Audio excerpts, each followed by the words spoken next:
How are you doing today? Today we're going to take a brief analysis of the game between Nodirbek Abdusattorov versus Matthias Blübaum. This is at the Tata Steel Chess 2026 penultimate round. If Nodirbek wins this round, he'll be at the last one, needing only half a point in order for him to win the tournament. So we're gonna start the analysis. First, Nodirbek opens with c4, which Blübaum responds with a6. Nodirbek knight c3, d5, d4. Here we see Queen's Gambit opening, and the variation we're gonna see is the Queen's Gambit declined with exchange on d5. Yes, according to the main theory. We are soon going to see the hedgehog, the structure with c6 and d5. So e3, h6, bishop h4, of course, castle, bishop d3, rook e8, knight e2, knight g2, right, c6, queen c2. Here we see standard stuff for the Queen's Gambit. We have developed all of our pieces with white. Black is still having some issues with the bishop on c8, which he'll need to delay. He played knight d7. That's a good move. h3 is preventing black to play knight g4 or bishop g4 in the future. So he goes knight f8. This is all theory. Bishop g3. That is prophylaxis to the move g5, or sometimes knight h5, trying to exchange the black color bishops. Knight d6, castle, and bishop d6. Standard stuff for the Queen's Gambit. Bishop e5. So here's one of the critical points where Abdu takes some initiative. Matthias is looking at taking the bishop on e5. So if he takes bishop e5, then d takes e5, like this. The knight will have to go probably to h7. h7 is not possible because bishop takes h7 check and white wins a piece, yes? So probably knight d7 or even knight h5. And that is what happened. This gives initiative to white. Knight d7. Okay, so here white defends with f4, which looks strange because you may think, okay, but e3 is falling behind, but actually e3 is holding everything up right now, so it's not a weakness that black can soon attack. Okay, so knight c5, bishop takes bishop h7 check, king h8, b4. We're just trying to kick that knight away. And knight f8. This is an intermezzo move, which is attacking our knight. For example, if we go b takes e5, knight takes h7, and we are just in equal position for equal material. However, what I can analyze is that white will have more space here. So if b c5, knight h7,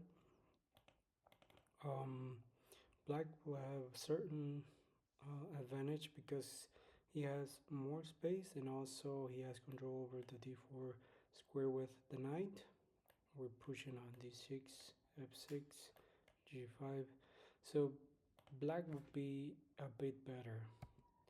So bc5, that is exactly what happened in the game.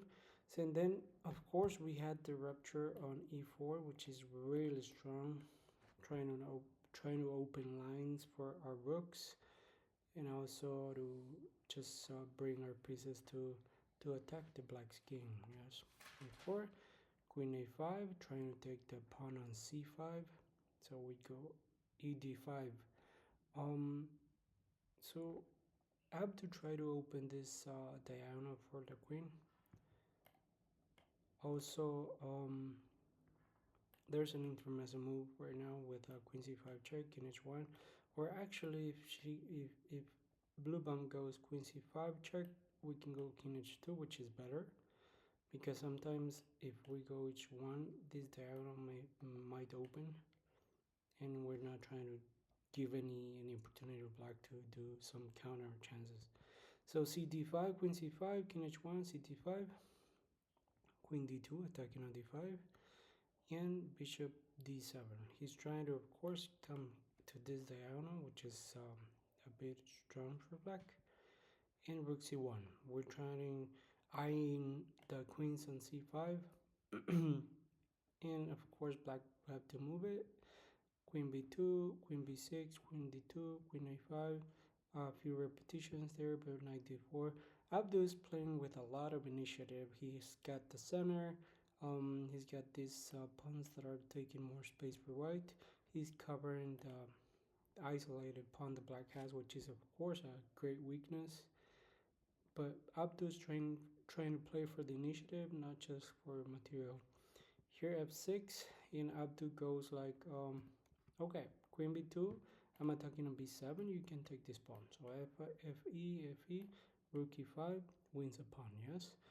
But in exchange, we might go with the queen to b7, trying to eye the g7 pawn.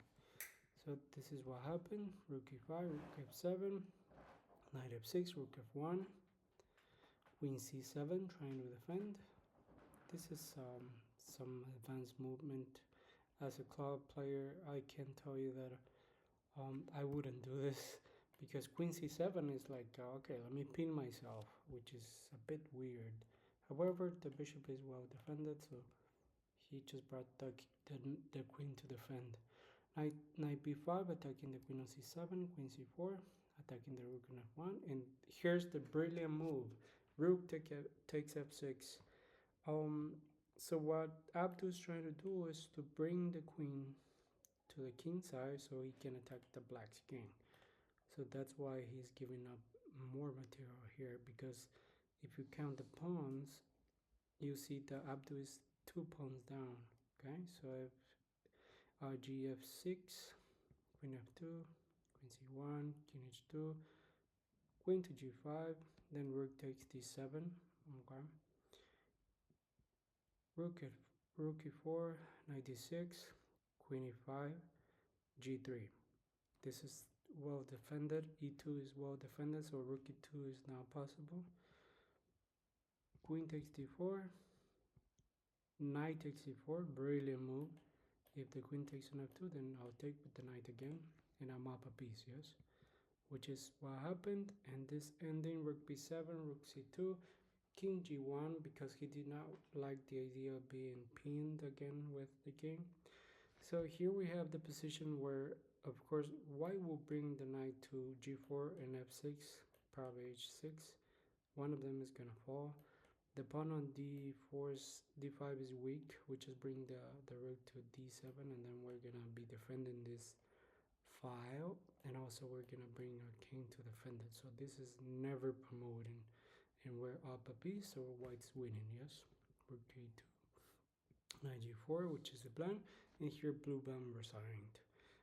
This is a great game. If you like to play Queen's Gambit, check it out. You can verify the analysis here in this video, or you can do it on yourself. I don't recommend using the computer analysis at the beginning. Try to analyze the game by yourself. That way you can see tactics and try to improve your game. Have a good one. Take care. Subscribe.